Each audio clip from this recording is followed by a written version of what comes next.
Good morning, good afternoon, good evening, wherever you are in the world. Thank you for joining me for this week's edition of the SMIE Consulting Midweek Roundup. It's a big number day today. It's our 300th episode, and we're so happy to be bringing it to you live from our home office in Findlay, Ohio, bringing it to you today with the hopes of continuing over 6 years of midweek roundups that we've been bringing to our international education friends around the world, particularly those of you here in the United States. We couldn't have gotten this far without your support in terms of the positive reinforcement you give me when I see you at conferences, and the kind notes you pass whenever something we talk about here on the roundup really makes it into your daily language. We're going to start today with a thank you, obviously, and a bit of an explanation. When we started the roundup over 6 years ago, I knew there was a hole in our international ed community in the terms of the in-depth discussions we would have on specific topics. These topics of the day that impact what we do outside our own offices, outside the borders of our country, even that impact our lives. I knew there were thoughts I had on these different topics, but I never had a chance or a forum to really discuss them in depth. So we created the Roundup. This is at a time when I was full-time into my consulting business and realized that I needed to be of service to my community. And my community are the international educators in the United States and abroad that I've met over the years and that I've touched virtually without ever meeting them, unless I run into them somewhere at a conference and they comment about the Roundup or about the newsletter that we put out each week. These have truly been labors of love, and I know how busy we all get in our work in international education. That's what I've been doing for 31 years. My entire professional career has been in international education. And so my desire through the Roundup, through the newsletter, all the SMIE news Fit to Share that comes out on Mondays, where we get our questions from the news stories of the week. Those two things together have been running simultaneously for 6 years. We've already hit our 300th edition of the newsletter earlier this fall, and this is now our 300th edition of the Midweek Roundup. And I wanted to, some of you who regularly listen to the Roundup, either live or on podcast or on repeat on the different social channels, you may have wondered why we didn't do this earlier, 300th. It's been almost a month since I did the Roundup. And a part of the reason for that is I had a heart attack on November 16th, changed my life. I don't have the typical things that you would think for someone who would potentially have a heart attack. I'm not a smoker. I don't have diabetes. I exercise regularly. Don't have other pre-existing conditions. Don't have a family history of it. So for me, it was out of the blue. It didn't feel like a normal heart attack or whatever a heart attack feels like in terms of shooting pain down my left arm and numbness. And fortunately, I recognized it early enough, I guess. Went to the urgent care. They sent me to the ER, and 4 stents later in my heart, I'm now back with you, back live after almost over 3 weeks off to recuperate, to start regaining my strength. Not back up to my running pace yet. In fact, not running yet at all until the new year, but I will be able to get back out there and run. For those who know me well, you know how important that is to me. So this journey over the last 3 weeks since the heart attack has delayed this 300th episode, and perhaps fittingly, now it's coming in December when I have, and after Thanksgiving, when I truly have so much more to be thankful for than ever before. My health, for one. my family who've made and friends in the business and in my community that have made the transition back to normalcy for me a much easier one. And thanks to those folks who brought our family meals in the first few days afterwards. It's truly a community that has around me, around my family, that has really rallied to us, and we're so grateful for everyone who's shared their best wishes in my recovery. So thank you all for being a part of this community. And in the international ed world, we are all interconnected in so many ways. It's a very small world in many ways in international education, no matter where you are. We will see each other again. We will see each other at conferences in the spring, on the road at recruitment trips in the fall.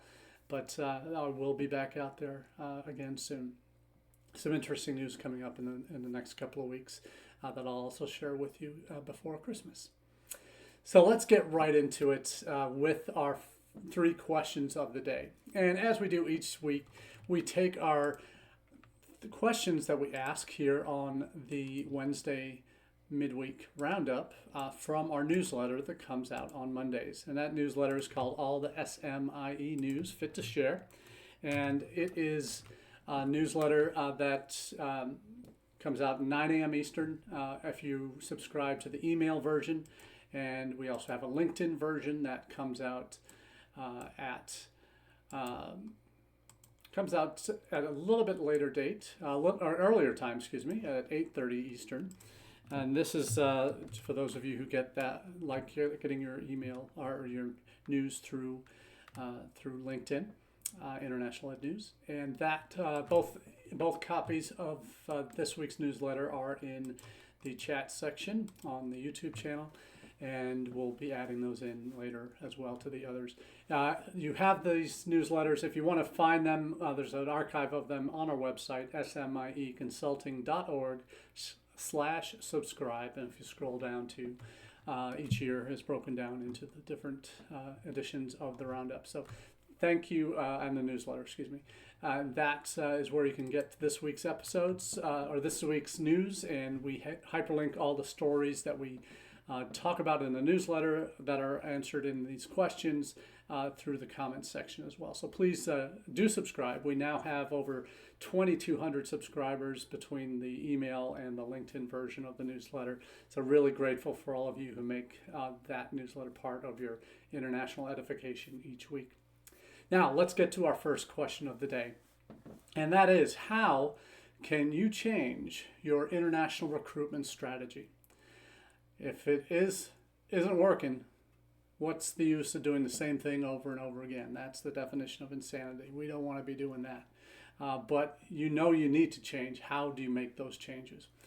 Now, there are a lot of prognosticators out there. There are some really great resources and that have tips along the way in certain regions, certain countries. But one of the ones that I've relied on quite significantly in my professional career in recent months and years has been the folks at INTED. And they've put out an edition last week that it was very appropriately titled, Need Better Global Recruitment Results? Consider these 12 options. And they've got they broke it down into a kind of a more or less money and time diagram, depending on what the particular tactic is. And it goes through the 12 different things that they see most commonly used to improve recruitment efforts or change recruitment strategy. This is one version of what I'll be sharing today, and there's a couple others as well that you want to take on board as you're developing your own plans or looking to make changes, and that's probably the more significant piece. If what you've been doing isn't working, if you've seen stalls in visa success in certain countries, and everybody experienced it in India this year, so no, you're not alone in that respect, but can you do anything different there to improve or move the needle? So we'll talk about that. So all of these I'll run through each of the 12 that they cover, so you have these available, but the link to the article, the weekly blog, is in the chat as well, so do take advantage of that. First one, online recruitment platforms, recruiting agent network, articulation agreements and dual degree programs, outsourced distance campuses, pathway programs. And those are the ones that they have, if you have significant budget that you can allocate to these initiatives. These are the kinds of things that will be the most significant in terms of the ones that will drive the most significant results. Results drivers for more substantial budgets are digital marketing.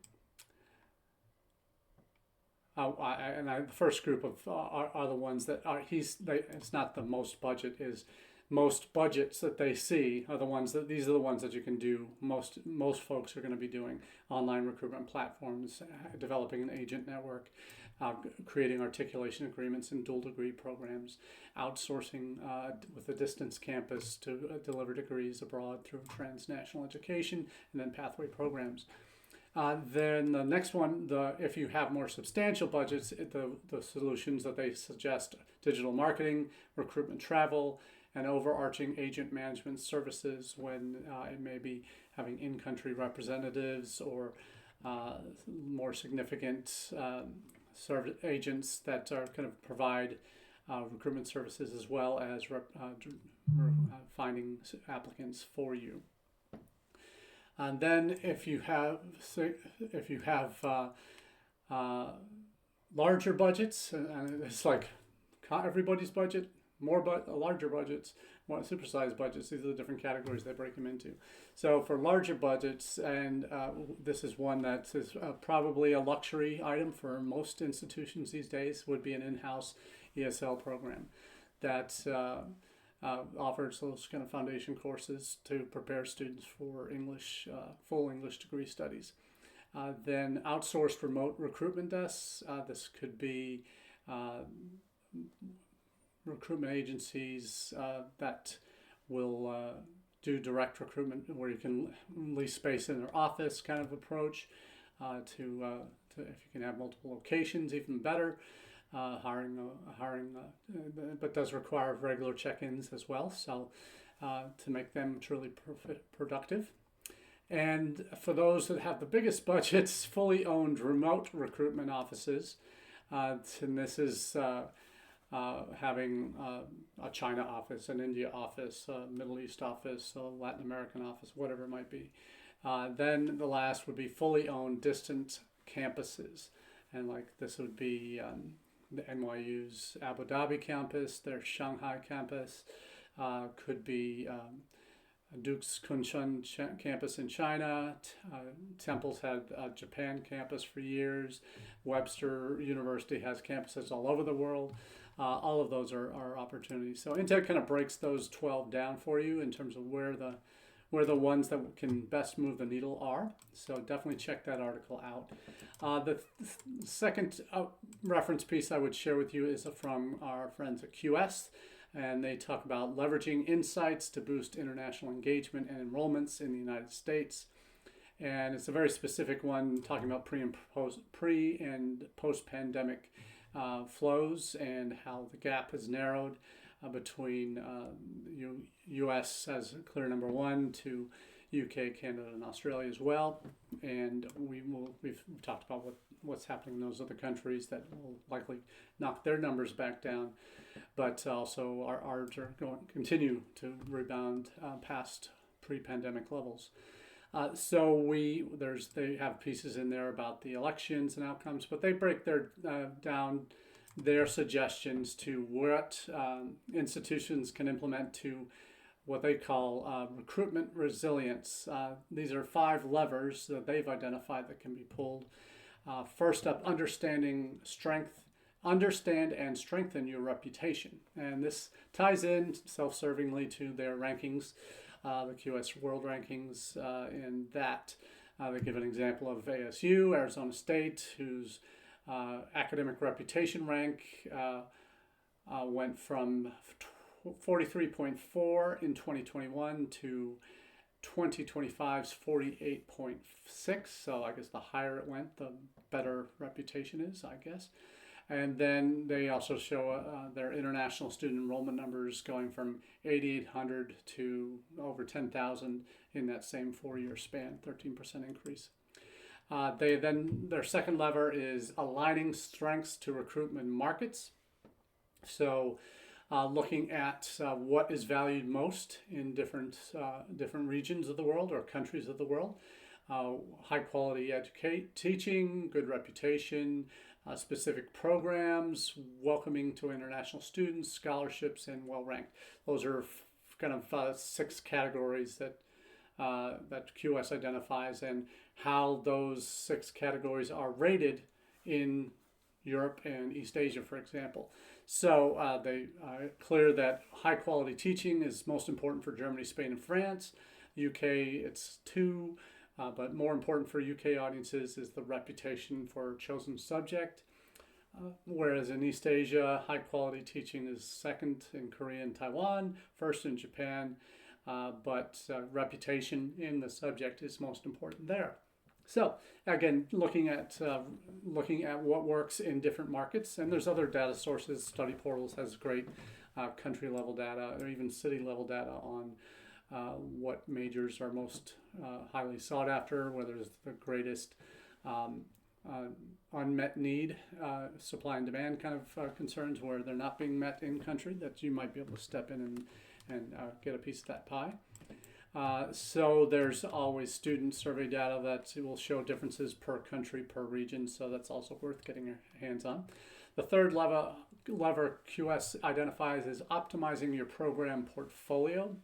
And that is talking about, well, we all know how STEM designated degrees in the US have been particularly valuable because of the extra work permission that's available.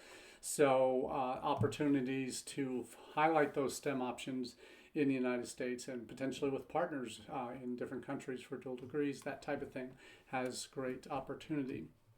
The fourth lever, activate strategic brand building.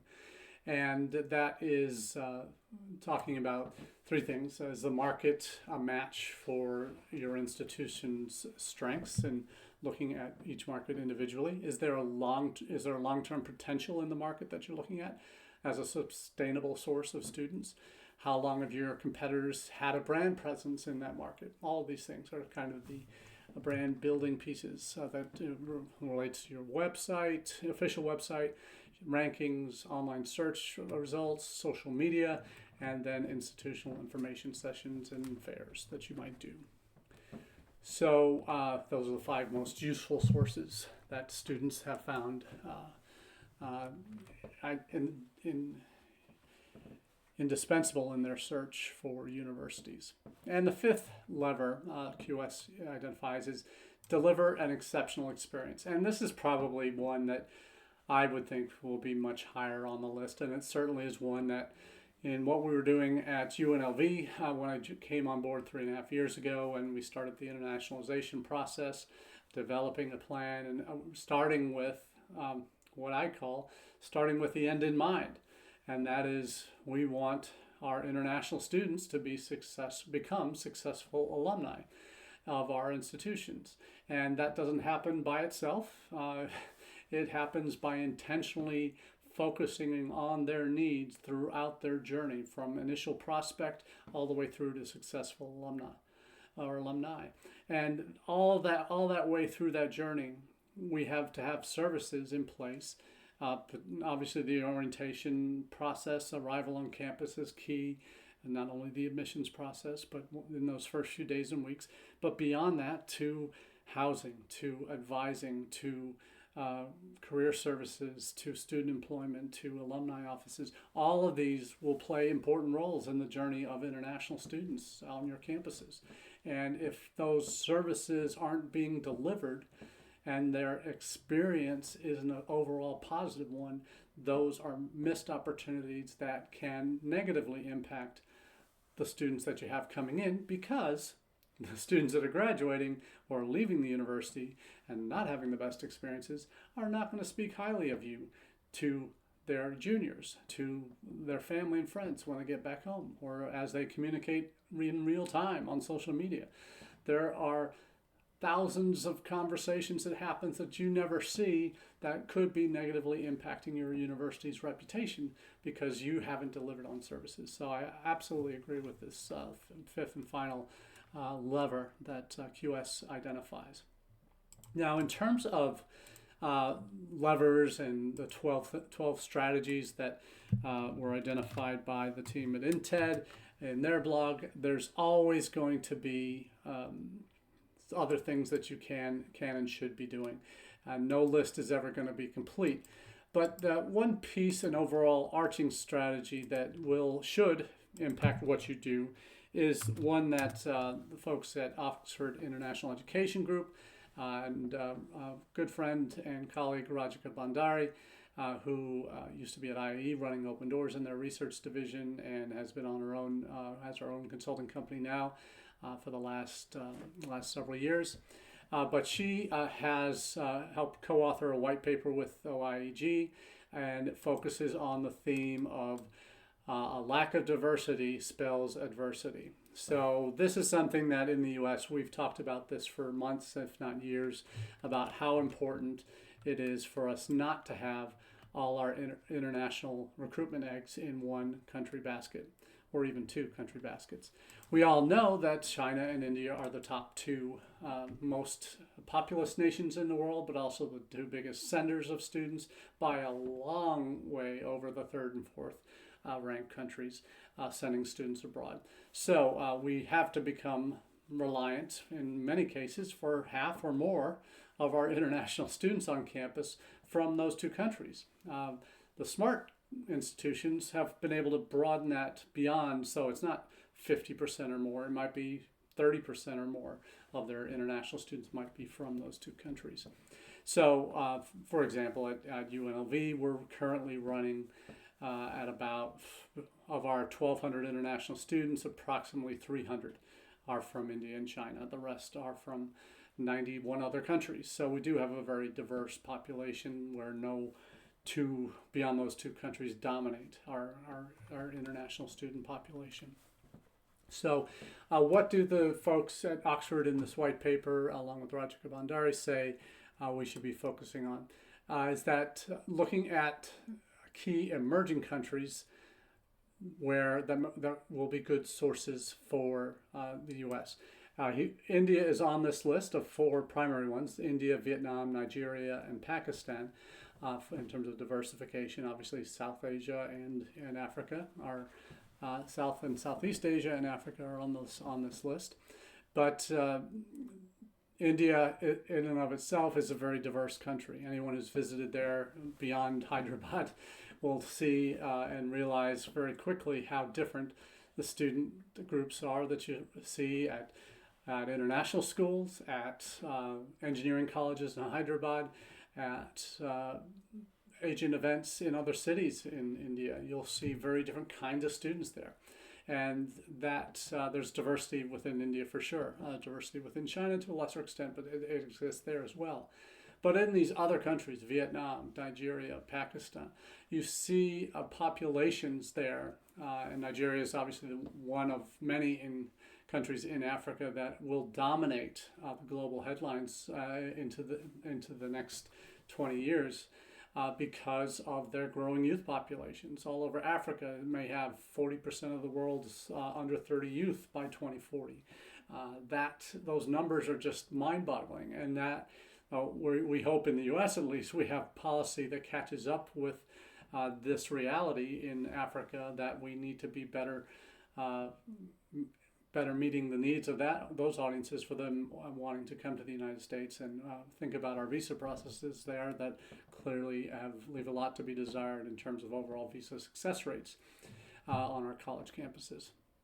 So we look at this, the data from these 3 resources from QS, from Oxford, and from INTED, and you see a lot of different opportunities here. Some of them may resonate with you, some may not, but at least there are. Not every plan will include all of those elements, but certainly diversification should be on your map, regardless of where you are. You need to be looking at, depending on your budget, low cost options, mid cost options, high cost options, and being able to put together a plan, putting together a funding mechanism for how you're going to continue to do what you do on international recruitment and admissions beyond just an existing budget line that you may or may not have. So it's certainly something I can relate to. But having identified approaches that will meet your abilities in the current situations and allow you to pull the levers that make sense for you to pull, and to get the data, have the data in your back pocket that will allow you to make informed decisions about where you need to be focusing your recruitment attentions in terms of countries, but also your dollars in terms of how you spend that. Now let's move on to the second question of the day, and that is, what happens when a state bans relationships with China? And this is altogether too common a reality that particularly red states are beginning to grapple with. We saw the occasion last year with Florida, with the ban on partnerships with China. Any kind of contractual relationships in China have been forbidden by state law, and that has impacted existing relationships. I shared earlier that there was a relationship that with a Chinese college that one public university in Florida had, that they were doing a kind of a 4+0 program completely in China, that they were desperately looking for someone to take that program on, and that may or may not happen, but it's become a kind of a lightning rod situation for institutions and public institutions in red states. And Florida got the brunt of it last year. Texas just got the hammer dropped on them last Wednesday when the governor basically implemented a no China policy for public institutions that does a number of different things. It was an executive order right before Thanksgiving that is supposed to safeguarding public agencies, including higher education institutions, from the influence of the Chinese government and the Chinese Communist Party. There are concerns the directive could hobble academic engagement between Texas College and a country that remains a major source of international students and a critical research partner. So that's from Karen Fisher's Latitudes column article on this last week. And Texas has tied, the Texas governors tied this order to a U.S. Department of Commerce list of foreign governments that, quote unquote, are engaged in a long-term pattern or serious instances of conduct significantly adverse to the national security of the United States. And there are basically 5 countries on that list: Cuba, Iran, North Korea, and Russia, and China. Now, that means what public colleges and agencies are not able to enter into or renew contracts with companies or institutions in China that are owned or controlled by regulatory bodies in these countries. Now, faculty and staff cannot participate from these public colleges, cannot participate in talent recruitment plans like China's 1,000 Talents program. There are agencies educational agencies now can't be contracted with because they receive licenses from the government, and that is considered a relationship that are owned or controlled by regulatory bodies in China. So their travel there is no longer available, that the travel to and receiving gifts from Chinese sources no longer allowed. It is a very significant challenge that these Texas colleges, being at AirC last week, that colleagues at North Texas certainly shared their frustrations that this is going to hamper their abilities.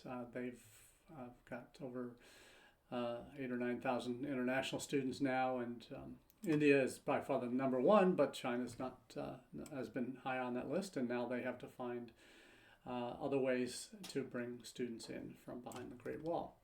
So that's what's happening in Texas this week, and a lot of colleagues that you might know, spare thought for them, because they're struggling with this now, particularly on the international admission side, and certainly study abroad programs are all affected and basically impossible now in China. So let's move on to our final question of the day, and it will be a quick one on the fallout for Australian institutions in the post-ESOS bill era.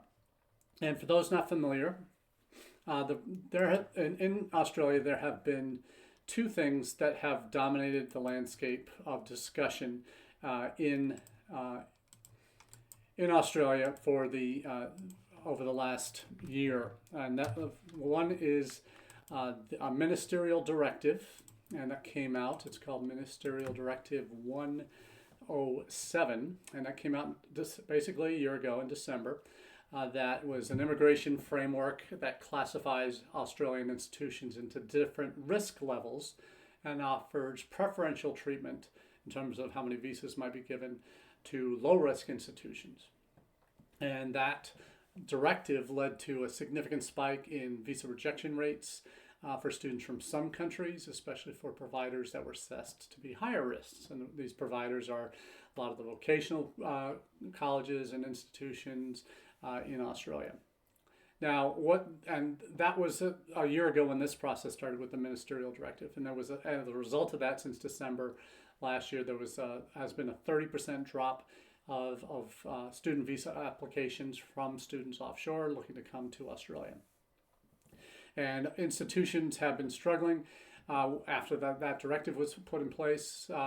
Now, in the last few months, there has been a Senate bill in the Australian Parliament called ESOS, that would put in place very specific caps, put over an overall 275,000 cap on new internationals coming to Australia in the next year in 2025.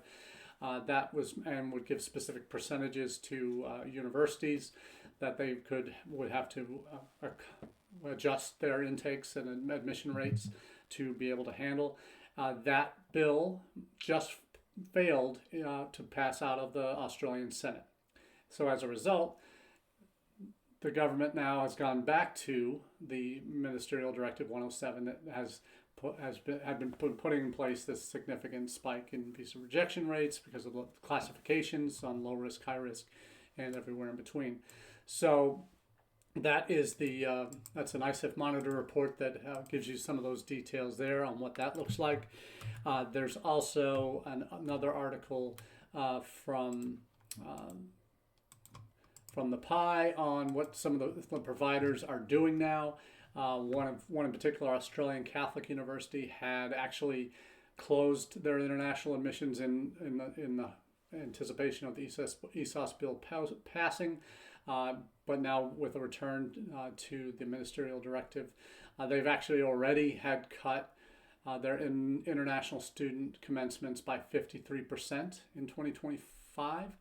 And in terms of their confirmation of enrollment forms that they had sent out, because they were at risk, because they had issued significantly more than their allocated cap, so they stopped their international admissions. Now, with the ESOS bill not passing, they're looking to reopen that, but they're claiming that, hey, the bill has done, even though it didn't pass, the bill has damaged Australia's reputation as a destination of choice for international students. That's from Chris Riley at ACU, Australian Catholic University. And there are a lot of other universities that also are expressing their severe concerns with what the future will hold. And like with any of these things, we saw this in the U.S. in early 2017 after the Muslim travel bans went into place. We might be seeing round 2 of those coming up in the next month after Inauguration Day. But that, even though they were Muslim travel bans, there were exceptions carved out for students. The implications and the effect of them were felt well beyond those 7 countries that were identified, only 5 of which were Muslim majority. But we saw that the damage that was done as a result. So what we will anticipate, Australian institutions, Canadian institutions, UK institutions that are also struggling with these other significant reputational damage decisions made by governments, is that the impacts will be far-reaching and won't be just a flash in the pan. They will last for years. 1, 2, 3, 4 years or more. So this is a time in the world of international education where major destinations are dealing with some real issues and are struggling to maintain their momentum, and are forcing to retrench and recalibrate and reorganize themselves in a way that will allow them to regain some of the momentum lost and the student volume lost. All of us are going to be a long way off doing that if our governments continue to take the action that they have been. So we'll see whether it lasts, but I did not anticipate 6.5 years ago when I started these roundups I'd get to 300. I didn't think I'd get to 30. But we've made it this far thanks to all of you who've been a part of the conversation, and we really look forward to continuing this conversation in the weeks and months ahead. Thanks all for being a part of the conversation. Have a great day.